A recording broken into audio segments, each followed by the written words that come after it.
So welcome to another Scottish Watches video.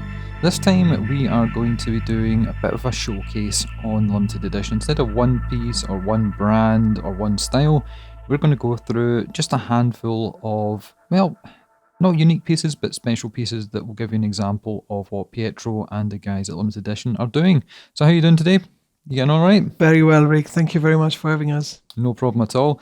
I have no idea what the hell this is, apart from the fact that it looks really good on camera. So what is this? Tell me about it. Yeah, I think we could go through a long description of what we're seeing here.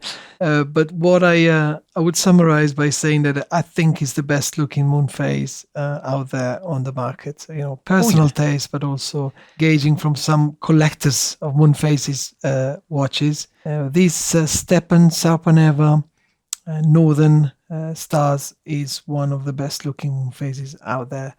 Now, this is, with the limited edition, we have a crazy passion for independent watch brands.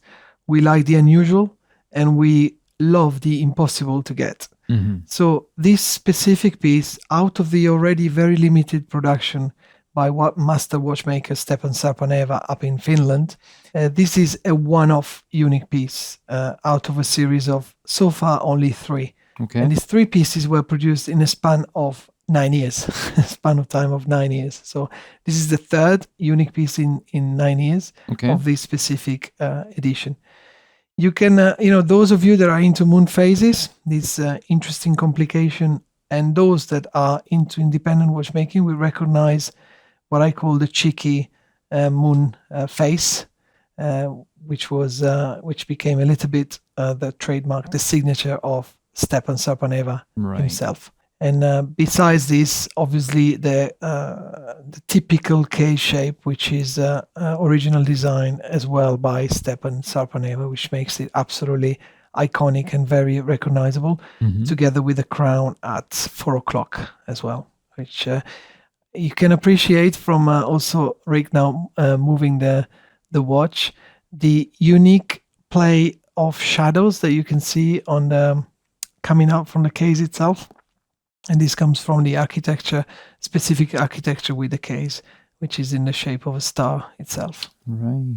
So what's the history of the watchmaker himself? It's not a brand I've heard of, and you just mentioned Finland, not Switzerland. So what's the... Yeah, so one of the amazing things that we are really insisting on is as the world becomes global, this includes also the inspiration in watchmaking. So in Switzerland, there is the ecosystem, of course, for amazing watchmaking. But all the debates about the Swiss made and all the debates about, where something should be produced have been put into a big question mark in these days, when some of the most successful watchmakers are actually based outside of Switzerland. We can think of Konstantin Chaikin, based in Moscow, Gronefeld, based in Holland. We could mention quite a few, based in Germany, for example. And of course, Stepan Sarpaneva, based in Finland, in Helsinki. This is where he has his workshop. Of course, he's very linked, to Switzerland as well. For example, in this specific piece, the caliber is a Sarpaneva caliber, which is built on top of a soap rod main movement.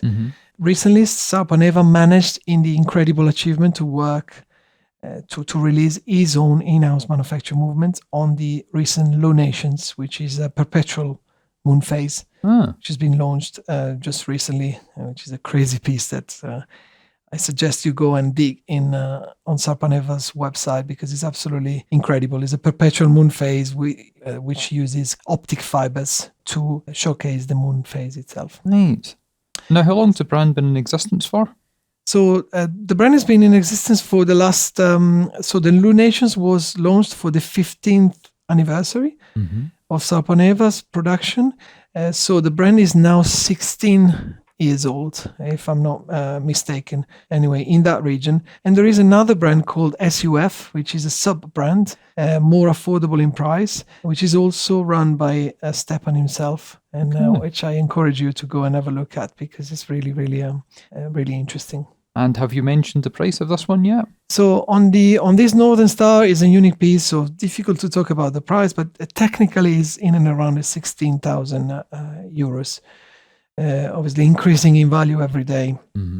as one of these very sought after kind of pieces. But with pieces like this, we show how the limited edition can get hold of the extraordinary. That price is not big when it's unique and when it's something that's out of the ordinary like this. It's not my style, but looking at it through this lens, it jumps right off the table that we're using here. Yeah, Absolutely fantastic. And the camera doesn't lie, does it? Because of course, no. Makes my job a lot easier. Absolutely. That's what it does. No, that is absolutely amazing looking. I've never seen anything quite like it, and I'm quite blown away with that one. I want to add as well that we will have soon Stepan Sarpaneva in one of our online interviews on our Instagram account. So, good. Whenever you will watch this video, you will know there is a video of an interview to Stepan Sarpaneva, who is a guy that is great fun and very, very inspiring. Brilliant. And in case anyone's wondering why the funny gloves, the reason is this is an actual unworn watch. Not when you see advertised online and it says unworn and someone's had it on a wrist and tried out and all the rest of it. You guys are quite methodical, and when you say that something is new, it is genuinely new. So it's got the stickers on the back and it has not been on a wrist. So that's the reason for the stickers. And for the gloves, now do you want to bring in another piece and we'll have a wee look? So next up is another of the 3 pieces we're going to show you today in this little showcase. This is from Corum, and it's a brand I have seen. I saw them in Basel, but I never really paid much attention because I didn't know anything about them. So what's the story with Corum and this watch?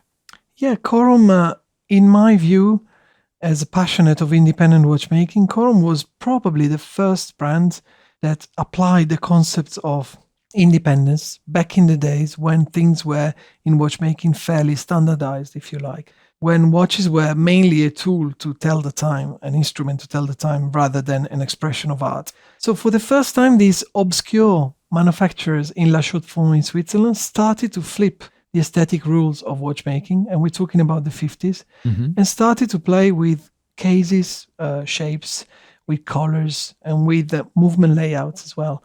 So slowly but surely from the 50s, they started to revolutionize with pieces like the Admirals, for example, or pieces like the Golden Bridge, famously in the 80s, which is obviously one of the most iconic mechanical movements out there, up to the 2000 when they launched this bubble. A bubble is a shape of a crystal, which is obviously in the form of a bubble itself, to give a 3D effect to the watch itself. So at the limited edition, as we're passionate about watchmaking, we couldn't not include Corum, especially when we started the business in 2015. We made sure that our first exclusive limited edition was done with this brand. So we're very proud of this piece because it was our first 50 pieces limited edition made in collaboration with Corum and with an independent brand. Then throughout the years, we've worked on other projects like, with Konstantin Chaikin for the Joker, and other things have happened, but this we're really attached to because it was the first one.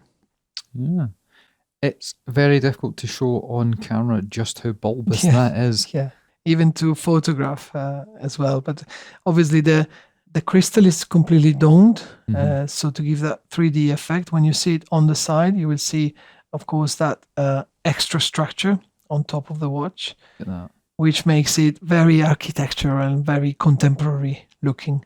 This is a stainless steel limited edition of only 50 pieces with a purple dial, which was not done before.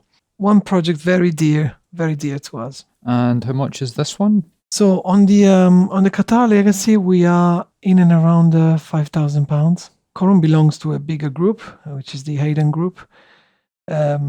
So how can I say, they started a pathway to independent watchmaking back in the 50s, and now they are in good company with a new breed of independent watchmakers that is completely flipping over the whole concept of watchmaking altogether. Yeah. But Corum, in that environment, Corum is the brand that was at the origin of using, how can I say, creativity and turn watchmaking into an art. Like it used to be really back in the days in the 18th century, when watches and clocks, pocket watches and clocks were used really to express art. Yeah, no, that is great. And let us finish off with something that people might know a little bit more about. So in a world of watches that I know nothing about, which is most watches, here's one that I actually do recognise.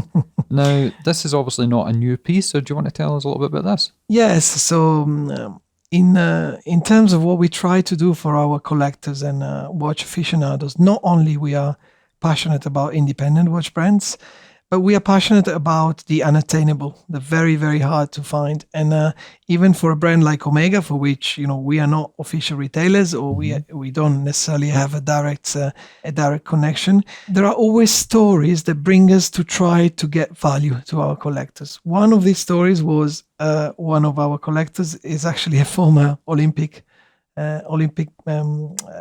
attendant and also Commonwealth medal winner.